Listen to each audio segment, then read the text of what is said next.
69 साल की सरोजा जिंदगी में काफी कुछ अनुभव कर चुकी हैं। अपने खेतों और मवेशियों से वो अपना गुजारा चलाती थी। उत्तरी तमिलनाडु में उनका गांव वरदराजपुरम पिछले 20 साल में बहुत बदल गया है।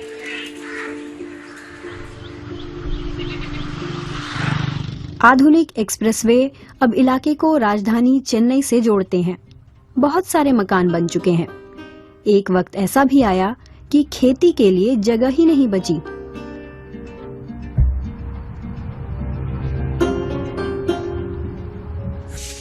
सरोजा और उनके बेटों के पास अपनी जमीन नहीं है। उनके पास अब 50 गायें ही बची हैं। आसपास की दूसरी जगहों की तरह यहाँ भी मवेशी मकान के पास बने ओसारे में रहते हैं।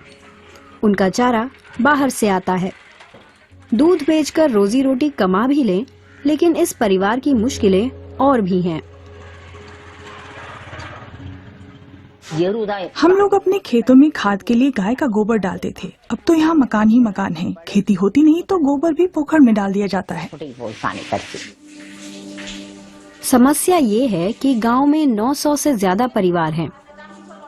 अंदाजे के मुताबिक हर तीसरा परिवार आजीविका के लिए दूध पर निर्भर है। इतनी सारी गायों से बहुत गोबर जमा हो जाता है।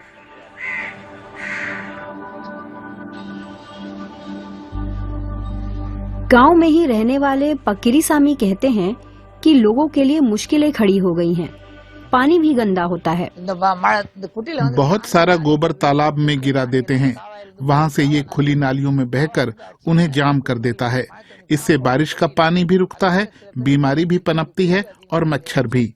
यहाँ तो बुखार और उल्टी की शिकायतें आम है। हम चाहते हैं कि सरकार कुछ करे। सरकारी अधिकारियों ने इस सिलसिले में केर्न अग्रवाल से संपर्क साधा। पहले बैंकर रहे अग्रवाल की कार्बन लूप्स नाम से एक स्टार्टअप कंपनी है। वे कचरा प्रबंधन के सभी पहलुओं के बारे में फैक्ट्री ऑपरेटरों, शिक्षा संस्थानों और अधिकारियों को सलाह देते हैं।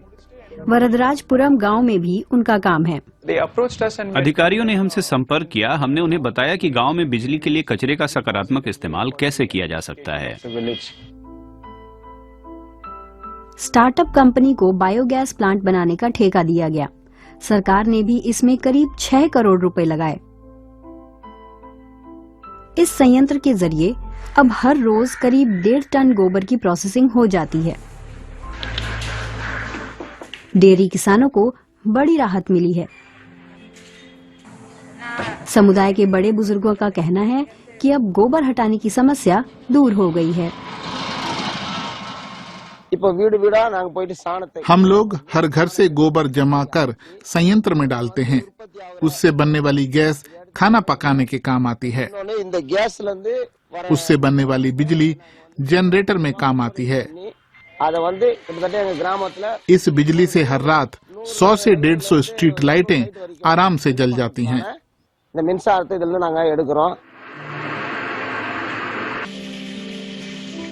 गांव के लोग न सिर्फ बिजली का खर्च बचा रहे हैं, पानी में प्रदूषण भी कम हुआ है।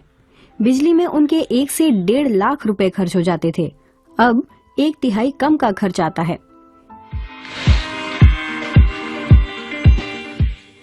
बायोगैस प्लांट का कचरा अपने आप में एक बढ़िया उर्वरक है। इसमें नाइट्रोजन की मात्रा काफी होती है। स्थानीय किसानों को भला और क्या चाहिए।